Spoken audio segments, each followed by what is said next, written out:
রংপুরে পুরুষের থেকে নারী ভোটার সংখ্যাই বেশি। নারী ভোটার 13,06,333 জন। তাই আসন্ন ভোটে নারীদের প্রত্যাশাও বেশি। এ বিষয়ে রংপুর থেকে সরাসরি জানাচ্ছেন প্রতিনিধি শাহরিয়ার মিম। মিম, নারী ভোটারদের আকৃষ্ট করতে প্রার্থীরা কোন পন্থা অবলম্বন করছেন, কি দেখতে পাচ্ছেন আপনি? আপনাকে ধন্যবাদ। আসন্ন ত্রয়োদশ জাতীয় সংসদ নির্বাচন 12ই ফেব্রুয়ারি অনুষ্ঠিত হবে এবং এরই মধ্যে কিন্তু আমরা দেখেছি যে রংপুরে যারা আসলে সংসদ পদপ্রার্থী অর্থাৎ এমপি যারা নির্বাচনে যারা দাঁড়িয়েছেন তারা কিন্তু তাদের নির্বাচনী প্রচারণা কিন্তু বিভিন্ন কৌশলে চালিয়ে যাচ্ছেন। যদিও এখন প্রচারণা আনুষ্ঠানিকভাবে বন্ধ রয়েছে, তবে তারা চালিয়ে যাচ্ছেন। বিশেষ করে যদি একটু আপনাকে তথ্য দিয়ে ভোটারের সংখ্যা অনেক বেড়েছে, অর্থাৎ প্রায় 1.5 লক্ষর কাছাকাছি কিন্তু নতুন ভোটার হয়েছে। তাদের মধ্যে বেশিরভাগই কিন্তু নারী ভোটার।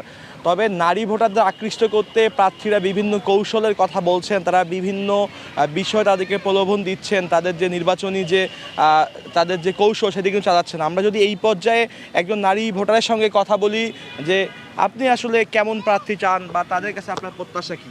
আসসালামু আলাইকুম। আমরা ভালো সৎ যোগ্য নারী ক্ষমতায় যাক, যিনি নারী দেওয়ার চেষ্টা করবে, নারীদের সঠিক একটা কর্মসংস্থানের ব্যবস্থা করবে, হ্যাঁ, নারীদের সুযোগ সুবিধা দিবে, এই ধরনের নারীদের সুযোগ সুবিধা দিবে, এই ধরনের ব্যক্তি ক্ষমতায় গেলে আমাদের জন্য ভালো হয়, নারীদের জন্য। হ্যাঁ, নিরাপত্তা, হ্যাঁ, নারী আমাদের দেশে নারীরা অনেক নিরাপত্তাহীনতায় ভোগে। আমরা তো সবসময় বিশেষ করে রাতের বেলা একা চলাচল করাটাও খুব কষ্ট মনে করি।